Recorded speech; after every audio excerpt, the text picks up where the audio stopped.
I never thought a plastic box attached to my roof would land me in a police station. But that's exactly what happened on a Tuesday morning in Boulder, Colorado. My name is Connor Zimmerman, and I'm a high school physics teacher with what my wife calls an unhealthy obsession with weather patterns. I'd spent 3 months researching personal weather stations before finally settling on a Davis Vantage Pro 2. The thing cost me nearly $800, but it was worth every penny. Temperature sensors, anemometer, rain gauge, solar radiation detector, the works. I'd been waiting for a clear weekend to install it, and that Saturday in March finally arrived with perfect 60-degree weather and calm winds. I should have known something was wrong when I saw Brenda Whitmore standing at the edge of my driveway, arms crossed, watching me climb the ladder with my toolbox. Brenda was the president of the Meadowbrook Heights Homeowners Association, a position she'd held for 6 consecutive years because nobody else wanted the headache. She was 52, wore her blonde hair in that specific layered cut that seemed mandatory for HOA board members, and had mastered the art of finding problems where none existed. "What exactly are you doing up there?" she called out, shielding her eyes from the sun. I paused on the ladder, gripping the weather station's mounting bracket. "Installing a weather station. It's going to collect atmospheric data." "A weather station." She said it like I'd announced plans to build a nuclear reactor. "That wasn't approved by the Architectural Review Committee." "It doesn't need approval," I said, trying to keep my voice level. "It's under the size limit for roof-mounted equipment. I checked the CC and RTCS." The CC and Rs, or covenants, conditions, and restrictions, were the bane of every homeowner's existence in our subdivision. 247 pages of rules about everything from fence heights to acceptable mailbox colors. I'd read through them twice before buying the weather station, specifically looking for restrictions. "Any external modification requires approval," Brenda insisted, pulling out her phone. "I'm documenting this violation." She actually took photos of me on the ladder like I was committing some kind of crime. I finished installing the mounting bracket anyway, secured the weather station's main unit, and carefully routed the cable down through the attic access point I'd prepared. The whole process took about 90 minutes, and Brenda stood there the entire time, occasionally muttering into her phone. My wife, Rebecca, came out with lemonade around the time I was calibrating the sensors. "Still out here, Brenda?" she asked, her tone deliberately sweet. "Just ensuring everything is documented properly," Brenda replied without looking at her. After Brenda finally left, I spent the rest of the afternoon setting up the console in my home office, watching with satisfaction as real-time data started flowing in. Temperature, humidity, barometric pressure, wind speed and direction, rainfall, UV index, solar radiation. It was beautiful. I'd configured it to upload data to Weather Underground and the Citizen Weather Observer program, 2 networks that aggregate personal weather station data for public use. The letter arrived 3 days later. Official HOA letterhead, certified mail, the whole theatrical production. It demanded immediate removal of the unauthorized structure and threatened daily fines of $50 starting in 7 days if I didn't comply. There was also a hearing scheduled for the following Thursday evening. "They can't be serious," Rebecca said, reading over my shoulder. "It's a weather station, not a satellite dish." "Oh, they're serious." I'd already started pulling up the relevant sections of Colorado's Homeowners Association laws on my laptop. But they're also wrong. Colorado Revised Statutes, Section 3833.3 209.5, specifically addresses this. HOAs can't prohibit reasonable antennas and related equipment used for data collection. Is a weather station an antenna? The anemometer technically is, and the whole thing receives radio signals from the sensors. I think I've got a case. I spent the next week preparing. I printed out the relevant statutes, highlighted the pertinent passages, and prepared a presentation showing exactly how my weather station complied with all dimensional requirements in our CC and RTCS. The unit was less than 3 feet in any dimension, mounted flush to the roof, and in a location that wasn't visible from the street. I'd been meticulous about following every rule that actually applied. The HOA meeting was held in the community clubhouse, a bland beige building near the subdivision entrance that smelled like old coffee and disappointment. About 15 people showed up, most of them regular attendees who apparently had nothing better to do on Thursday evenings. The board sat at a folding table at the front, Brenda in the center, flanked by Treasurer Martin Hughes and Secretary Deborah Chen. "First order of business," Brenda announced, shuffling papers importantly. "The violation at 4782 Cascade Ridge Drive. Mr. Zimmerman, you've been given an opportunity to address the board." I stood up, carrying my folder of documents. "Thanks. I've installed a Davis Vantage Pro 2 weather station on my roof. It's a scientific instrument that collects meteorological data. I've reviewed our CC and RTCS thoroughly, and my installation complies with all applicable restrictions." "You didn't submit an architectural review application," Brenda interrupted, "because one isn't required. Section 12 of our CC and RTCS states that roof-mounted equipment under 3 feet in height and not visible from the street doesn't require pre-approval. My weather station is 30 inches tall and located on the rear slope of my roof, completely invisible from Cascade Ridge Drive." I distributed copies of the relevant pages with the specific passages highlighted. Martin actually looked like he was reading them. Deborah was nodding slightly. "That section refers to necessary equipment like vents and pipes," Brenda said, "not decorative installations." A weather station isn't decorative. It's functional scientific equipment. And even if you wanted to argue about the CC and RTCS, Colorado state law supersedes them. Section 38, 33.3, 209.5 of the Colorado Revised Statutes prohibits HOAs from restricting reasonable antennas and data collection equipment. "That law is about satellite dishes and TV antennas," Brenda said, her voice rising slightly.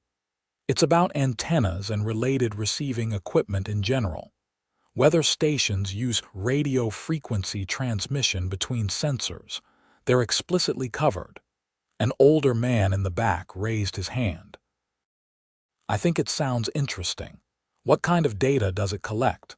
I was happy to explain. "Temperature, humidity, barometric pressure, wind speed and direction, rainfall accumulation, UV radiation, and solar radiation.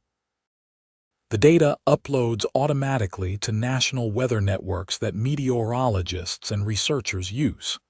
So it's contributing to actual science," asked a woman I recognized from 3 houses down. "Exactly. The National Weather Service uses data from personal weather stations to fill in gaps between official observation sites. It helps improve forecast accuracy and severe weather detection." Brenda was turning red. "This isn't about the science. This is about maintaining property values and aesthetic standards in our community. My weather station doesn't affect property values. It's not visible from the street. It doesn't make noise. It doesn't emit anything except radio signals weaker than a cell phone." The discussion went on for another 20 minutes. Martin and Deborah asked reasonable questions about the installation, whether it was properly secured, whether there was any roof damage. I'd taken photos of the entire installation process, and showed them how I'd used proper mounting techniques and waterproof seals. Everything was professionally done. Finally, Brenda called for a vote. All in favor of requiring removal of the unauthorized weather station. Brenda raised her hand. Nobody else did. Opposed, Martin and Deborah both raised their hands. The motion fails, Martin said, looking at Brenda pointedly. The weather station can stay. I thought that was the end of it. I was wrong. 4 days later, I was at school teaching my afternoon physics class about pressure systems when my phone buzzed with a call from Rebecca. I let it go to voicemail, but she called again immediately, and again. I excused myself and stepped into the hallway. What's wrong? Connor, there are police at the house. Her voice was shaking. Brenda called them. They're saying the weather station might be illegal. What? That doesn't make any sense. I'll be right there. I told my teaching assistant to take over the class and drove home faster than I probably should have. 2 Boulder Police Department cruisers were parked in front of my house. Rebecca stood on the front lawn talking to an officer while Brenda gestured animatedly at my roof. That's my husband, Rebecca said as I approached. The officer, whose nameplate read Jacobson, turned to me. Sir, are you Connor Zimmerman? Yes. What's this about? We received a complaint about unauthorized surveillance equipment on your property.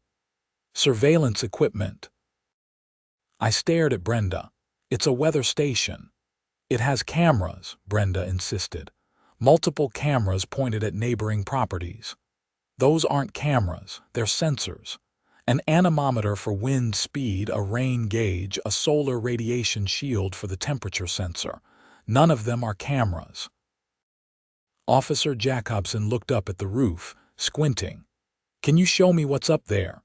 Absolutely. I got my ladder and brought down the console unit from my office to show them. Officer Jacobson was actually interested, asking questions about how the sensors worked. His partner, Officer Reyes, used binoculars to examine the roof installation. There are no cameras up there, Reyes confirmed. It's exactly what he says, weather equipment. But it transmits data, Brenda said. It could be collecting information about my property, my activities. Madam, Jacobson said patiently, it measures temperature and wind. That's not surveillance. I want it removed. It's an invasion of privacy. That's a civil matter, not a criminal one. You'd need to go through your HOA procedures or civil court. He turned to me. Sir, do you have any documentation about this equipment? I showed him everything. The product specifications, the installation manual, the state statutes about HOA restrictions, even the emails from Weather Underground confirming my station was uploading data to their network. This is all legitimate, Jacobson said. You're not violating any laws. Brenda was furious. You're not even going to make him take it down. No, madam, there's no legal basis for that. I'd suggest working through your homeowners association, but from what Mr. Zimmerman is showing me, he's followed all the proper procedures. After the police left, Brenda stood on the sidewalk making another phone call, shooting daggers at me with her eyes. Rebecca wrapped her arm around my waist. This is insane, she said. It's about to get worse, I predicted. I was right. Over the next 2 weeks, I received 3 more certified letters from the HOA. Each one claimed a different violation. The weather station was creating visual pollution. It was a nuisance structure. It was negatively impacting neighborhood harmony. Each letter threatened fines, legal action, and liens against my property. I responded to each one with detailed rebuttals, citing the relevant laws and our own CC and Articus. I also filed a formal complaint against Brenda for harassment. That really set her off. The next HOA meeting was packed. Word had spread about the weather station controversy, and apparently half the neighborhood wanted to see how it played out. I recognized people I'd never seen at a meeting before. Brenda started with her usual call to order, then immediately launched into her agenda. The ongoing violation at 4782 Cascade Ridge Drive has now resulted in multiple complaints from neighbors about privacy concerns, aesthetic impacts, and property value degradation. Multiple complaints, I stood up. From who? Show me the formal complaints. That's confidential information. Actually, it's not. Colorado law requires HOAs to make all formal complaints available to the homeowner in question. If there are multiple complaints, I have a right to see them. Martin leaned over to whisper something to Brenda. She shuffled through papers, her face getting red again. The complaints were verbal, so there's no documentation. You're claiming multiple complaints exist, but you can't produce any evidence of them. A man near the front stood up. I live next door to Connor. I don't have any complaints. I think the weather station is cool. Same here, said another voice. I've been checking his data on weather underground. It's actually more accurate than the official weather stations because it's right here in the neighborhood. More people started chiming in. It turned out several neighbors had found my weather station data online and had been using it. One woman said she'd used my rainfall data to file an insurance claim for yard flooding. Another guy said he'd been tracking my UV index readings for his outdoor work schedule. Brenda tried to regain control. Regardless of public opinion, the board has a responsibility to maintain standards. The board voted against forcing removal, Martin reminded her. 2-1. That was a legitimate vote. I'm calling for a new vote with additional information about the privacy and safety concerns. What safety concerns? I asked. It's a weather station. It poses zero safety risk. It's secured to my roof with the same mounting system used by thousands of installations nationwide. It can withstand 100-mile-per-hour winds. Deborah spoke up for the first time. Brenda, I think we need to drop this. Mr. Zimmerman has clearly demonstrated that his installation is legal and compliant. We're wasting the board's time and potentially exposing the HOA to legal liability if we continue. Legal liability, Brenda scoffed. Yes, if we continue harassing Mr. Zimmerman over a clearly legal installation, he could sue the HOA for harassment and attorney fees. He'd probably win. I hadn't actually considered suing, but Deborah had a point. I'd already spent hours dealing with this nonsense, and the certified letters were costing money to respond to properly. The meeting devolved into a general discussion about HOA overreach. It turned out a lot of people had grievances about Brenda's management style. Someone brought up how she tried to ban basketball hoops. Another person mentioned the incident with Christmas lights lasting past January 1st. A whole history of petty tyranny came spilling out. Brenda finally adjourned the meeting early, storming out while people were still talking. Martin caught me on the way out. Sorry about all this, he said.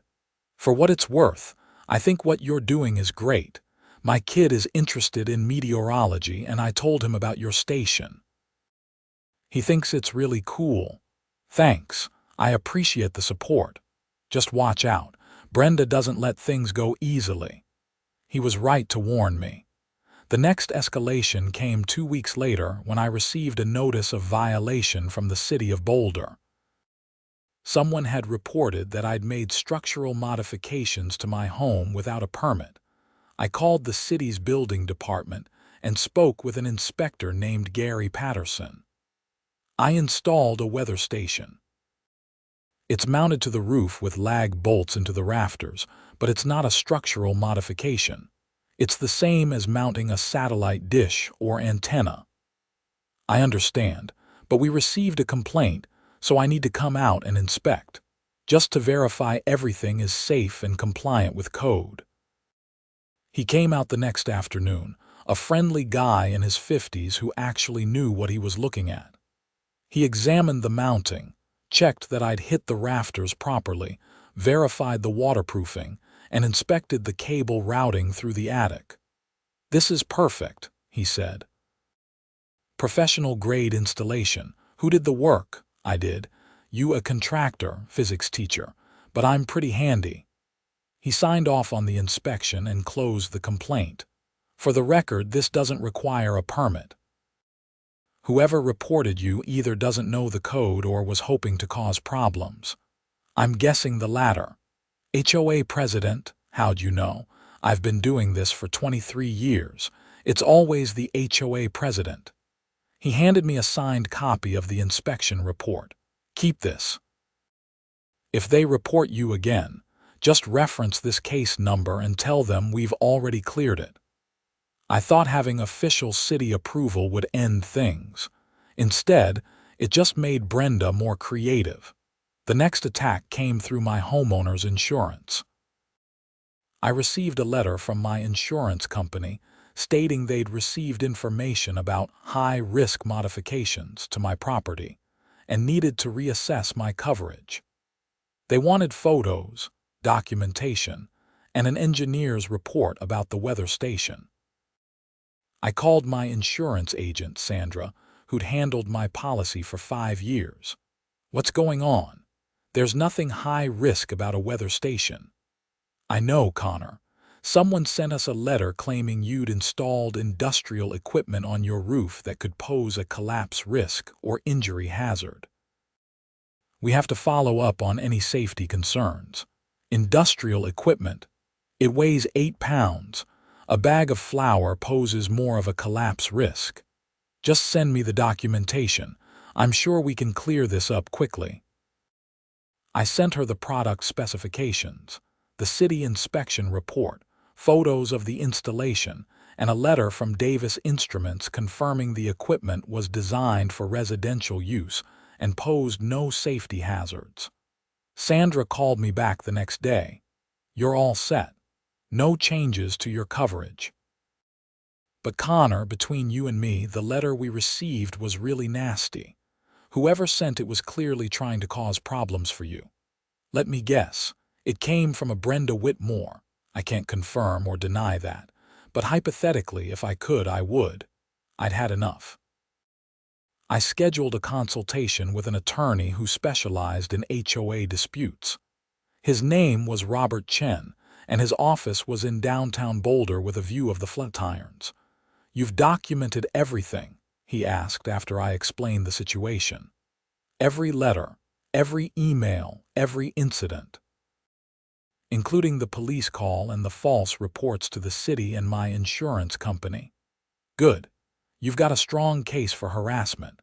Colorado has specific statutes about HOA abuse of authority. Filing false reports with government agencies is particularly serious." I don't want to sue. I just want her to leave me alone. Sometimes the threat of legal action is enough. Let me draft a cease and desist letter. We'll cite the harassment, the false reports, and the potential for legal action, including recovery of attorney fees and damages. That usually gets their attention. The letter went out 3 days later. It was a thing of beauty, 4 pages of legal language that essentially told Brenda to back off or face serious consequences. It documented every incident, cited multiple Colorado statutes she'd violated, and outlined the potential legal and financial consequences if she continued. For about 2 weeks, everything was quiet. My weather station kept collecting data, uploading measurements every 5 minutes to Weather Underground and CWAP. I'd started following the data closely, checking it every morning and tracking weather patterns. It was fascinating to see how microclimates worked even within my small subdivision. Then I got an email that changed everything. It was from Dr. Patricia Martinez, a research meteorologist at the National Oceanic and Atmospheric Administration in Boulder. NOAA had a major facility here, which was one of the reasons I'd been excited to contribute data to their networks. "Dear Mr. Zimmerman," the email read, I've been monitoring the data from your personal weather station for the past several weeks. The quality and consistency of your measurements are exceptional. Your station is filling a critical gap in our observational network in the Boulder area. We have official weather stations at Boulder Municipal Airport and the NOAA facility, but your location provides important data about orographic effects and microclimate variations in residential areas east of the foothills. I would like to discuss incorporating your station into our research network and potentially featuring it in an upcoming study about urban meteorology. Would you be available for a call this week? I must have read that email 5 times. A NOAA researcher wanted to use my data for actual scientific research. I called Dr. Martinez that afternoon. She was enthusiastic and encouraging, explaining that personal weather stations had become increasingly important for meteorological research and forecasting. The National Weather Service has been moving toward a weather-ready nation concept, she explained. That means leveraging every source of atmospheric data we can get. Personal weather stations like yours provide ground truth that we can't get from radar or satellite observations. Your station in particular is well maintained and accurately calibrated. The data quality is better than some official stations I've seen. That's amazing to hear. I've been trying to keep everything calibrated and maintained properly. It shows. I'd like to feature your station in a presentation I'm giving at the American Meteorological Society conference in Denver next month. It's about the growing role of citizen science in operational meteorology. Would you be comfortable with that? Absolutely. I'd be honored. Wonderful. I'll send you more details. And thank you, Connor. Contributions like yours are genuinely valuable to the scientific community. After we hung up, I sat at my desk for a long moment, looking at the weather console displaying current conditions. Temperature, wind, pressure, humidity, all updating in real time. This little station that had caused so much trouble was actually making a difference. I told Rebecca that night over dinner. She was thrilled. You need to tell Brenda, rub her face in it. That would just escalate things more. Or maybe it would finally make her realize how ridiculous she's been. I didn't have to tell Brenda. Dr. Martinez did it for me, sort of. 2 weeks later, the Boulder Daily Camera ran a story about NOAA citizen science initiatives. The article featured several local personal weather stations, including mine. There was a photo of my house with the weather station visible on the roof, and quotes from Dr. Martinez about the value of high-quality personal weather station data. Stations like Mr. Zimmerman's at his home in Meadowbrook Heights provide critical observational data. Dr. Martinez was quoted as saying, "His station helped us identify and track a localized downslope windstorm last week that wasn't captured by our other sensors." That kind of information is invaluable for improving our forecasting models and severe weather warnings. The article also mentioned that data from my station had contributed to National Weather Service forecasts during a recent severe weather event. A line of thunderstorms had developed rapidly east of Boulder, and my station had detected the wind shift and pressure drop several minutes before the official observation sites, providing early indication of the storm's movement. My phone started ringing with calls from neighbors who'd seen the article. Several people wanted to know more about weather stations and how to set up their own. The science department chair at my school called to ask if I'd be willing to do a presentation for students about meteorology and citizen science. The HOA's next monthly meeting happened 3 days after the newspaper article. I attended, curious to see if Brenda would address it. She didn't, but plenty of other people did. A woman I didn't recognize stood during the open comment period. I just wanted to say that I think it's wonderful that someone in our neighborhood is contributing to scientific research. I saw the article about Mr. Zimmerman's weather station. Instead of hassling him, the HOA should be proud that we have a resident doing something so valuable. Others agreed. One man suggested the HOA should issue a formal apology. Another proposed that the board establish clear guidelines about scientific equipment to prevent future conflicts. Brenda sat stone-faced through all of it. When the comments ended, she simply moved on to other business without acknowledging anything that had been said. After the meeting, Martin pulled me aside again. "Look, I need to tell you something. Brenda has been talking to a lawyer about ways to force removal of your weather station. She's obsessed with this. What's her angle now? She's trying to argue that the state law exemption doesn't apply because you're not using the data yourself. You're sharing it publicly. Some theory about commercial use or data collection that goes beyond personal use. That's absurd. The whole point of the exemption is to encourage data collection and sharing, and I'm not making any money from this. I know. I'm just warning you that she's not done." The formal legal demand arrived a week later.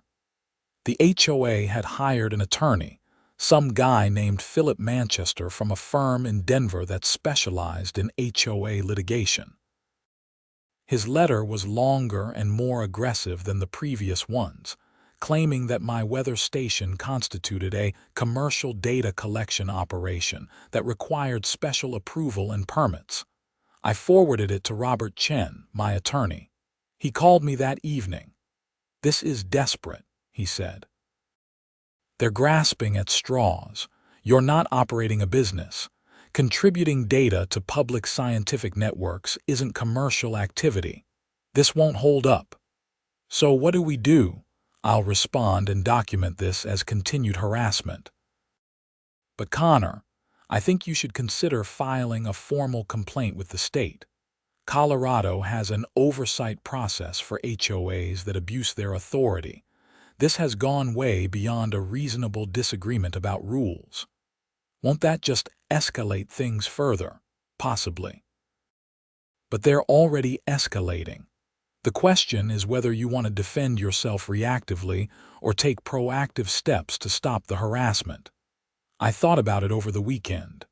I'd spent months dealing with letters, threats, police calls, and false reports. I documented everything carefully. And now, I had validation from NOAA that what I was doing had genuine scientific value. Maybe it was time to stop just defending and start pushing back. On Monday, I filed a formal complaint with the Colorado Division of Real Estate, which oversees HOA compliance with state law.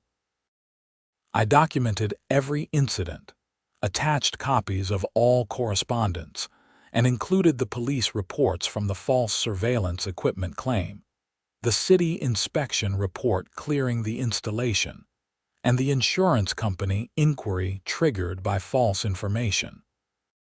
The complaint process would take time, but at least I was doing something active instead of just reacting to Brenda's attacks. Meanwhile, my weather station kept doing its job. Spring storm season was ramping up in Colorado, and I was fascinated watching the data during severe weather events. I could see the temperature drop and pressure fall as storms approached, watch wind speeds spike during thunderstorms, measure rainfall totals with precision. Dr. Martinez from NOAA called again in early April. "Connor, I wanted to give you a heads up. Your station detected a boundary layer convergence signature yesterday afternoon that helped us improve our severe weather forecast for the Boulder area. The data showed a distinct wind shift and moisture increase about 20 minutes before our other sensors picked it up. We were able to get a severe thunderstorm warning out earlier because of your data. Seriously, that's incredible. It really is. Your station is proving to be one of our most reliable and useful citizen science assets in the Front Range. In fact, I'm recommending that the National Weather Service formally recognize your station as a key contributor to their observational network. They have a program for that. A few days later, I received an official email from the National Weather Service. They were designating my weather station as a Citizen Weather Observer Program certified station, recognizing the quality and reliability of my data contributions. The email included a certificate and a small plaque to commemorate the designation. Rebecca insisted on framing the certificate and hanging it in my office. Brenda needs to walk past this every time she comes over. Brenda is never coming over. You know what I mean. This is proof that you're doing something valuable and important, not that you needed proof, but still. The recognition from the National Weather Service got picked up by local media again. A meteorologist from one of the Denver TV stations called and asked if they could interview me about citizen science and weather observation. They sent a crew out to my house and did a segment showing the weather station and explaining how personal weather stations contributed to forecasting. The segment aired during the evening news on a Thursday. The meteorologist, a guy named Kevin Harris who'd been forecasting Colorado weather for 20 years, was enthusiastic about the whole concept. "This is the future of meteorology," he said during the segment, standing in my backyard with the weather station visible on my roof behind him. Professional meteorologists working together with trained citizens who maintain high-quality observation equipment. Connor Station has already contributed to severe weather warnings that potentially saved lives. That's not an exaggeration. Better data means better forecasts, and better forecasts mean people can prepare and protect themselves more effectively. My students at school thought it was hilarious that I'd been on TV. Several of them had seen the segment, and suddenly, I was the weather station guy. I used the attention as a teaching opportunity, doing a whole unit on meteorology, data collection, and scientific instrumentation. Meanwhile, the Colorado Division of Real Estate was processing my complaint about the HOA. I received a letter acknowledging receipt and informing me that an investigator would be reviewing the matter. They requested additional documentation, which I promptly provided. Brenda must have been notified about the state investigation because the HOA suddenly went quiet. No more letters, no more complaints, no more threats. For about 3 weeks, I didn't hear anything from them at all.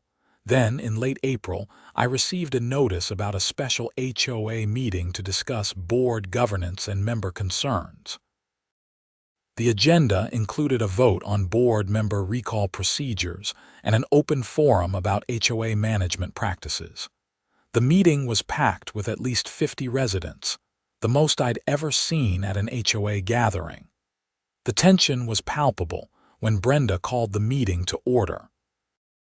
She tried to maintain control, but the open forum quickly turned into an airing of grievances. Person after person stood up to complain about Brenda's management style, her focus on petty violations while ignoring actual maintenance issues, and specifically her harassment of me over the weather station. An older man named George, who'd lived in the neighborhood since it was built, gave a particularly blistering speech. "I've watched this HOA go from a reasonable organization that maintained common areas and handled legitimate concerns to a petty dictatorship that harasses homeowners over nonsense. The weather station issue is just the latest and most egregious example. We have a resident who's contributing to scientific research, who's been recognized by NOAA and the National Weather Service, and our HOA president has spent months and probably thousands of dollars in legal fees trying to force him to remove legitimate equipment. It's embarrassing." The crowd applauded. Brenda's face was red, and she looked like she wanted to walk out. Martin took advantage of the moment. I move that we hold a vote on the current board president's continuation in that role. Seconded, said Deborah immediately. That's not proper procedure, Brenda objected. Board elections are annual, held in December. Actually, said a woman with a copy of the bylaws open on her phone, Section 7 allows for special elections when 20% of homeowners petition for one. I've been collecting signatures for the past week. I have 63 signatures requesting a special election. She handed over a thick sheaf of papers. Martin verified the signatures against the homeowner roster while the room buzzed with conversation. These are valid, Martin confirmed. We need to schedule a special election. The meeting dragged on for another hour while people debated procedures and timelines. Eventually, they scheduled a special election for 3 weeks later. In the meantime, someone moved to suspend any enforcement actions against homeowners pending the election and formation of a new board. That passed overwhelmingly. I left the meeting exhausted but relieved. Maybe this nightmare was finally ending. The state investigation wrapped up before the HOA election. I received a letter from the Division of Real Estate outlining their findings.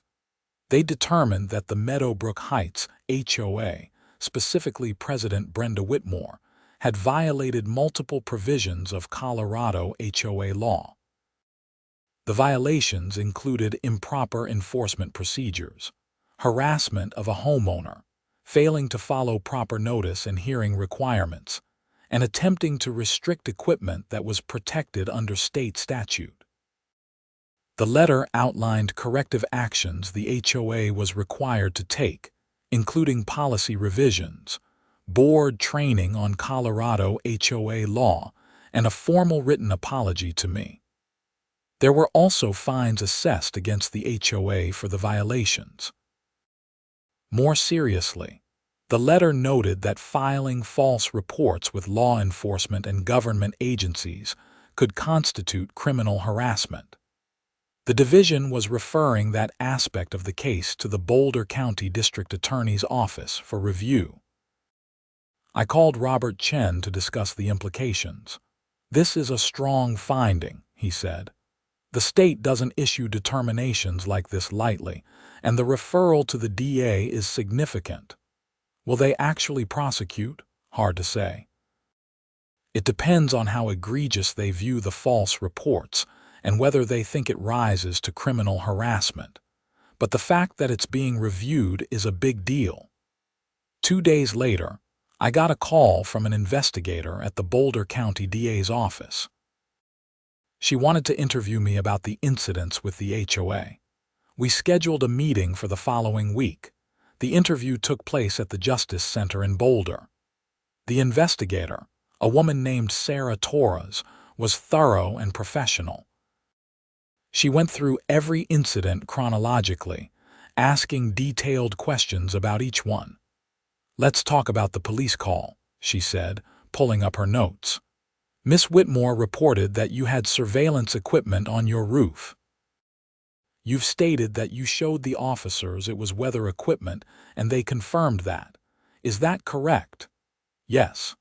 Officer Jacobson and Officer Reyes both examined the equipment and confirmed there were no cameras.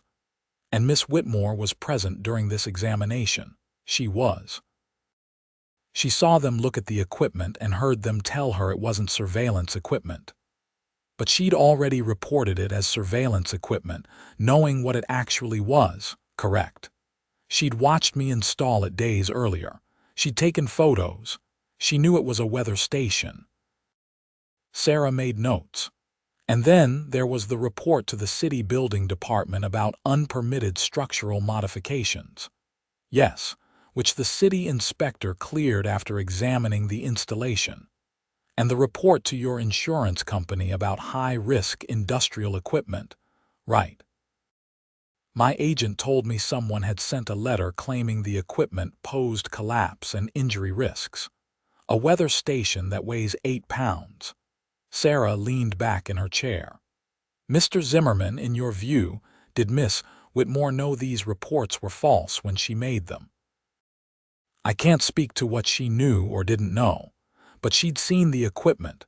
She'd been told multiple times what it was. She'd received documentation about it. At minimum, she made no effort to verify her claims before filing reports with official agencies. That's a fair assessment. The interview continued for another hour. Sarah asked about the impact on my life, the stress, the time spent dealing with complaints and legal responses, the cost of hiring an attorney. She was building a complete picture of what had happened. "I'll be honest with you," Sarah said as we wrapped up. "This is an unusual case. HOA disputes usually stay in civil court, but filing multiple false reports with government agencies crosses a line. It wastes public resources and constitutes harassment. I'm going to recommend that we file charges."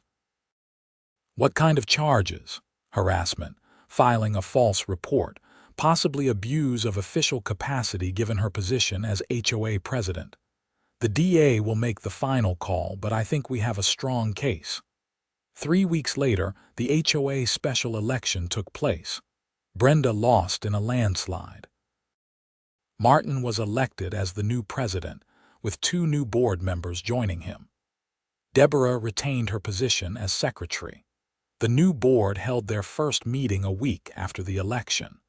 One of their first actions was to formally rescind all violations and fines related to my weather station. They also issued a written apology, as required by the state, acknowledging that the HOA had acted improperly and that my weather station installation was fully compliant with all applicable rules and laws. Martin called me after the meeting. "Connor, on behalf of the new board, I want to apologize for everything you've been through. This should never have happened." "I appreciate that, Martin. Thank you for standing up for what was right during all this. I just wish I'd done more sooner. Anyway, we're implementing new policies to prevent this kind of thing in the future. Clear guidelines, proper procedures, training for board members. We're going to run this HOA the way it should have been run all along." The criminal case moved forward in June. The Boulder County DA filed charges against Brenda Whitmore for harassment and filing false reports. It was a misdemeanor case, but it was still serious. I had to testify at the preliminary hearing. The prosecutor, an assistant DA named Michael Torres, who I assumed was related to the investigator Sarah, walked me through the timeline of events. Brenda's attorney tried to argue that she'd been acting in good faith as HOA president, trying to enforce community standards. "Mr. Zimmerman," Brenda's attorney said during cross-examination, "isn't it true that you installed this equipment without seeking approval from the proper authorities?" "No, that's not true. I verified that my installation complied with all applicable CC and Articus and Colorado state law before proceeding. I didn't need approval because the equipment was specifically protected under state statute." "But you didn't consult with the HOA board first." "I wasn't required to. The law was clear." "So you made that determination yourself, without any legal training?" "I researched the law thoroughly, and later confirmed my understanding with an attorney. But yes, I made the initial determination that the installation was legal because the law was quite clear on the subject." The hearing went on for most of a day. The judge ultimately found probable cause for the charges to proceed to trial. The trial was scheduled for August. In the meantime, my weather station continued its work.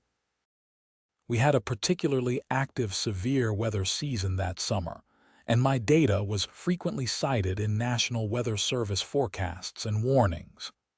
Dr. Martinez included my station in her presentation at the AMS conference, and I was invited to participate in a panel discussion about citizen science at a meteorology conference in Denver. The trial lasted 3 days. The prosecution presented a straightforward case. Brenda had made multiple false reports to various agencies after being repeatedly informed that my weather station was legal and legitimate equipment. She'd done so as part of a pattern of harassment designed to force removal of equipment she personally disapproved of. The defense tried to argue that Brenda had genuine concerns about privacy and community standards. But that argument fell apart when the prosecution showed that she'd continued filing false reports even after police and city officials had verified the equipment was exactly what I claimed it was. Officer Jacobson testified about the initial police call. Miss Whitmore insisted the equipment was surveillance cameras. We examined it thoroughly and determined it was weather measurement equipment, not cameras. We explained this to Miss Whitmore clearly. She saw the equipment herself. There was no ambiguity about what it was. The city building inspector, Gary Patterson, testified about the false report to the building department. The complaint claimed there were unpermitted structural modifications. After inspecting the installation, I determined it was not a structural modification and didn't require a permit. It was a textbook example of permissible roof-mounted equipment. My insurance agent, Sandra, testified about the letter to the insurance company. The letter claimed there was industrial equipment that posed collapse and safety risks. It was written to alarm us and trigger a policy review or cancellation. When I investigated, I found the equipment weighed less than 10 pounds and was securely mounted. There was no safety risk whatsoever. The jury deliberated for less than 3 hours. They found Brenda guilty on all counts. Sentencing happened 2 weeks later. The judge was clearly frustrated with the whole situation. Miss Whitmore, you held a position of trust and responsibility in your community. Instead of using that position to serve your neighbors, you abused it to harass someone who was engaged in legitimate, even commendable, activity.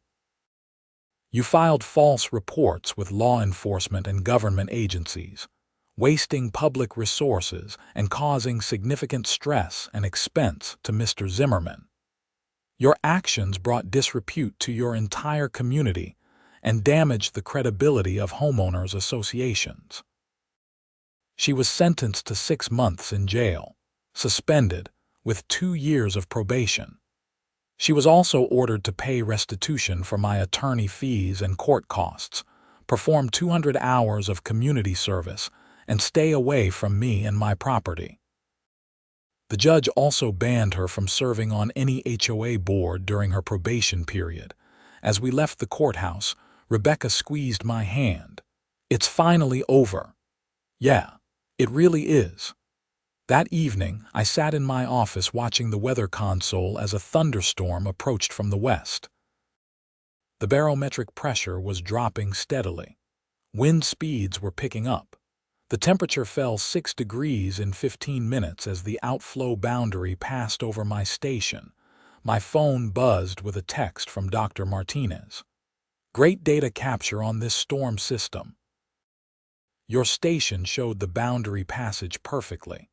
We used it to refine our severe weather warning timing. I smiled. This was what the whole thing had been about. Not HOA politics or neighborhood squabbles, but contributing something meaningful to science and public safety. The weather station was doing exactly what I'd hoped it would do, providing reliable data that helped meteorologists understand and predict our atmosphere. The storm passed over quickly, as summer thunderstorms in Colorado often do. The rain gauge registered 0.47 inches in 32 minutes. The peak wind gust was 41 miles per hour. All of that data uploaded automatically to Weather Underground and CWAP, where it became part of the vast network of observations that meteorologists around the world could access. Over the following months, my station became a regular contributor to severe weather monitoring in Boulder County.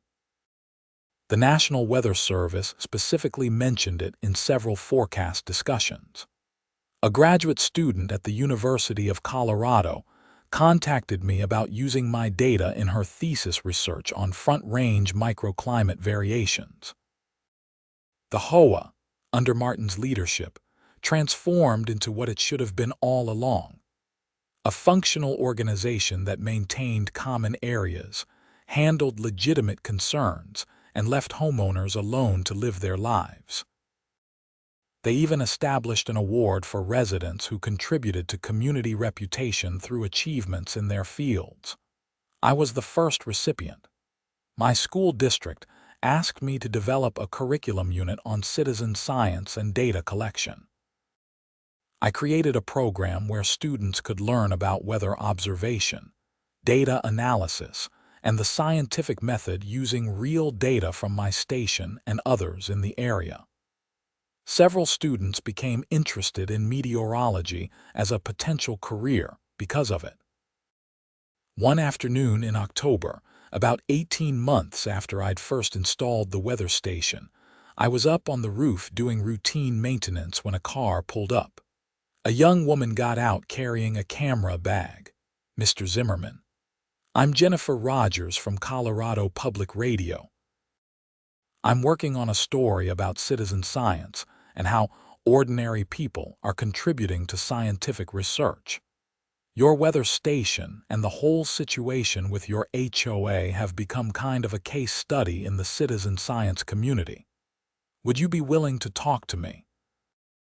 We did an hour-long interview covering everything from the initial installation to the legal battles to the current use of my data by researchers and forecasters. Jennifer was particularly interested in the broader implications. "What would you say to other people who want to contribute to citizen science but are worried about pushback from HOAs or neighbors?"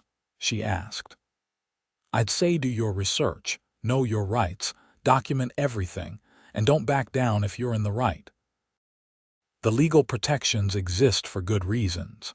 Science benefits when more people participate and contribute data. My little weather station is helping improve forecasts for the entire region. That's worth fighting for. You think the conflict with your HOA was ultimately worth it?" I thought about that question for a moment, watching clouds build over the Flatirons to the west. My weather station was registering a pressure drop and backing winds that suggested those clouds might develop into something more significant. I didn't want the conflict. I would have been happy to just install my weather station and quietly contribute data. But once the conflict started, I think it was worth seeing it through. Not just for me, but for everyone else who wants to do something positive and shouldn't have to face harassment for it. Hopefully, the next person who wants to install a weather station or contribute to science in some way won't have to go through what I did. The radio story aired a few weeks later. It sparked a broader conversation about HOA overreach and the importance of protecting citizen science activities. Several state legislators contacted me about potentially strengthening Colorado's laws protecting scientific equipment from HOA restrictions. My weather station is still up there on the roof, still collecting data every 5 minutes, still contributing to forecasts and research. It survived a severe hailstorm last summer without damage. It measured a temperature record low of 18 below zero last winter. It documented the progression of our spring green-up by tracking soil moisture and solar radiation. Sometimes when I check the data, I think about how such a simple thing caused such a massive conflict. 8 pounds of plastic and sensors that brought police to my door, triggered investigations, resulted in a criminal trial, and ultimately helped transform how our HOA operates. But mostly I just think about the data. The endless stream of measurements that help meteorologists predict storms, that help researchers understand climate patterns, that contribute in some small way to keeping people safe and advancing human knowledge. That's what matters. That's what made all the trouble worthwhile. On clear evenings, I sometimes go out back and look up at the weather station silhouetted against the sky. The anemometer spins in the breeze. The rain gauge stands ready for the next storm. The solar radiation sensor tracks the fading light. It's just equipment doing its job, measuring the atmosphere with patient precision. And somewhere, a meteorologist is looking at that data, using it to make a forecast or refine a model or issue a warning. Somewhere, a researcher is incorporating it into a study. Somewhere, a decision that keeps someone safe is being made with slightly better information because of measurements taken by this little station on my roof. That's what I fought for. That's what Brenda tried to take away. And that's what remains, long after the conflict is over, still contributing something meaningful to the world. The weather doesn't care about HOA politics or neighborhood disputes. It just is, following the laws of physics and thermodynamics, indifferent to human drama. My weather station measures that weather with the same indifference, collecting data whether anyone is watching or not, whether anyone appreciates it or not. But people do appreciate it. And that appreciation has come from places and people I never expected. From NOAA researchers and National Weather Service forecasters, from graduate students and fellow teachers, from neighbors who check my data before planning their weekends, from storm chasers who use my observations to track severe weather, from the broader scientific community that recognizes the value of citizen contributions.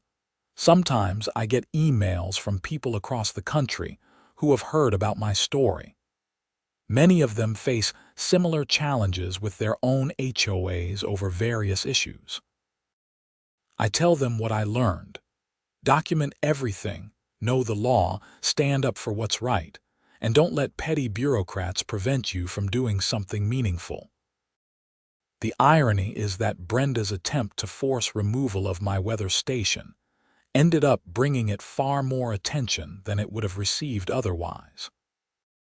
If she'd just left me alone, it would have been quietly collecting data, noticed by a few meteorologists and weather enthusiasts but otherwise invisible. Instead, her harassment turned it into a news story, a legal case study, and a symbol of citizen science perseverance. I don't hate Brenda. I almost feel sorry for her. She spent months of her life consumed by anger over something that didn't affect her in any way. She damaged her reputation, faced criminal charges, and ultimately accomplished nothing except her own removal from the position she'd held for years. All because she couldn't tolerate someone doing something she didn't understand or approve of. There's a lesson in there somewhere about choosing your battles, about understanding what actually matters, about the difference between enforcing legitimate rules and exercising petty control. I hope other HOA board members learn from it. As for me, I've moved on. The weather station is just a normal part of my life now, as routine as checking email or taking out the trash. Every few months, I clean the sensors, verify calibration, and replace batteries. The data keeps flowing. This winter, when a major snowstorm paralyzed the Front Range, my station measured 34 inches of snow in a 48-hour period. The National Weather Service specifically cited my measurements in their storm summary report. Local news stations called asking for my data. Dr. Martinez from NOAA sent a thank you email noting that my observations had helped validate their snowfall forecasting model. That's the thing about good data. It's valuable no matter what. It doesn't matter whether anyone tried to stop me from collecting it.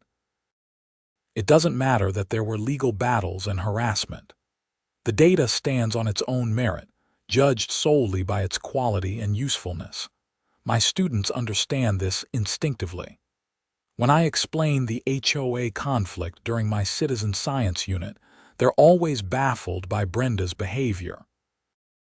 Why would anyone try to stop you from collecting weather data? They ask. It doesn't compute for them. They've grown up in a world where data collection and sharing is normal, where contributing to scientific projects through apps and websites is common. Maybe that's the real victory. The next generation won't see citizen science as weird or threatening. They'll see it as normal, as just another way to contribute to human knowledge and help others. And hopefully, they'll live in a world where HOAs and other authorities understand that too, where legitimate scientific activity is protected and encouraged rather than harassed and restricted. Until then, my weather station will keep doing its job, measuring the atmosphere with patient precision, contributing its small part to the vast network of observations that help us understand and predict the weather that shapes our lives. And I'll keep checking the data every morning, watching pressure systems move through, tracking storms as they develop, marveling at the complexity of the atmosphere and the elegant simplicity of the instruments that measure it. That's enough for me. That's what I fought for. And that's what I got.